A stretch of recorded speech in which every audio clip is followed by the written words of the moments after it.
Bismillahirrahmanirrahim. Assalamualaikum warahmatullahi wabarakatuh.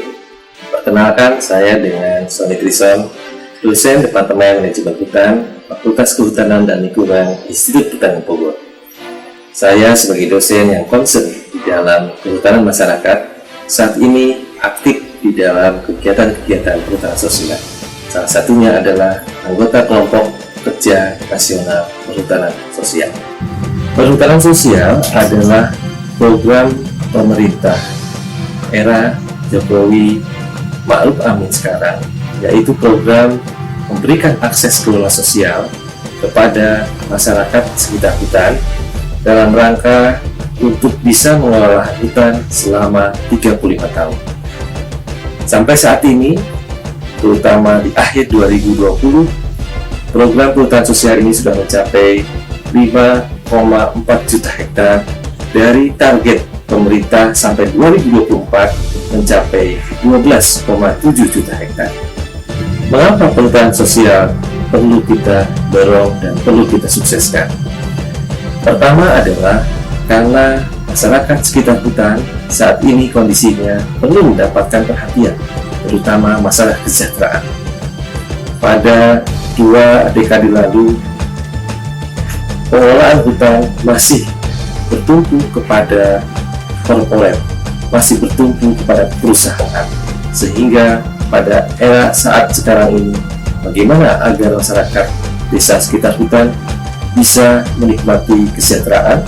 Tentu dengan program perhutanan sosial ini, akses pengelolaan masyarakat terhadap hutan selama 35 tahun bisa dinikmati oleh masyarakat dengan menanam hutan kembali dengan tanaman-tanaman pola agroforestry, mendorong kementerian-kementerian untuk berkontribusi di dalam proses pra dan pasca izin. Khusus yang pasca izin, berbagai pihak bisa berkontribusi. Bagaimana mendorong aspek kelola kelembagaan, kelola usaha, dan kelola kawasan.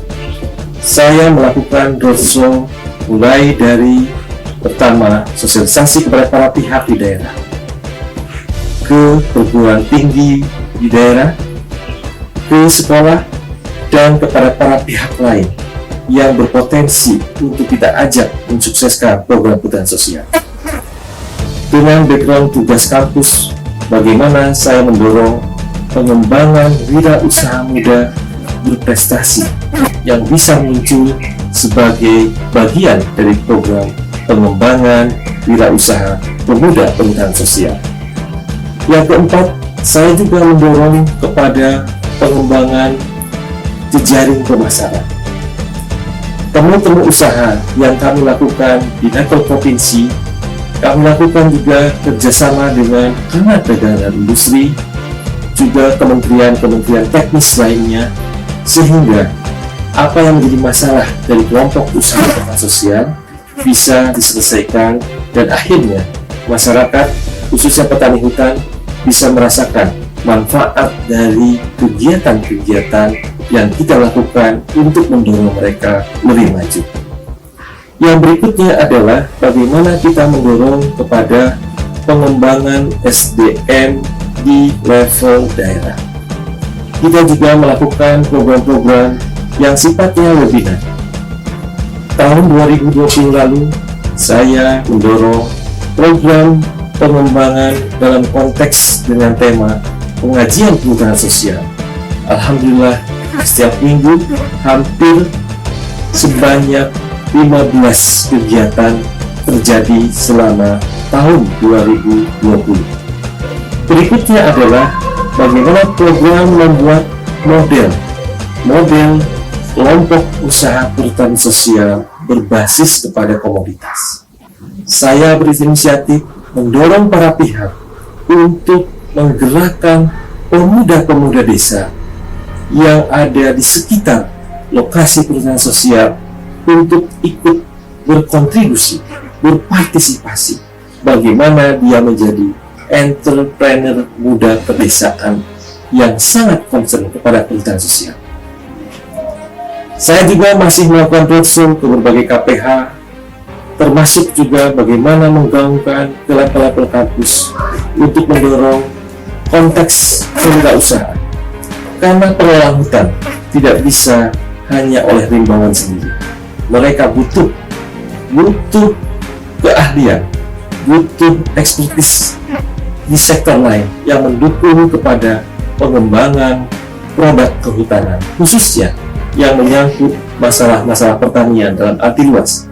Misalkan, bagaimana kita bekerjasama dengan ahli pertanian yang mengembangkan padi tahan lama, bagaimana domestikasi terhadap hewan-hewan yang bisa kita kembangkan di dalam kawasan kita.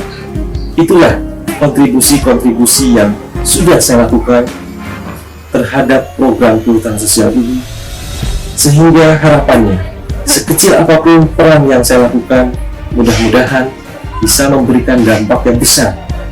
Minimal kita bisa memberikan model usaha perhutanan sosial, sehingga nanti para kelompok tani, para kelompok usaha perhutanan sosial bisa meniru, juga termasuk di dalamnya para pendamping, para penyuluh kehutanan yang terlibat dalam program perhutanan sosial. Dr. Sony Trison adalah penggerak untuk kelompok usaha perhutanan sosial di Indonesia. Beliau menginspirasi dan sekaligus mendampingi proses di tingkat kelompok tani hutan. Ketika produktivitasnya sudah bagus, maka yang dikejar adalah nilai tambah melalui pemasaran.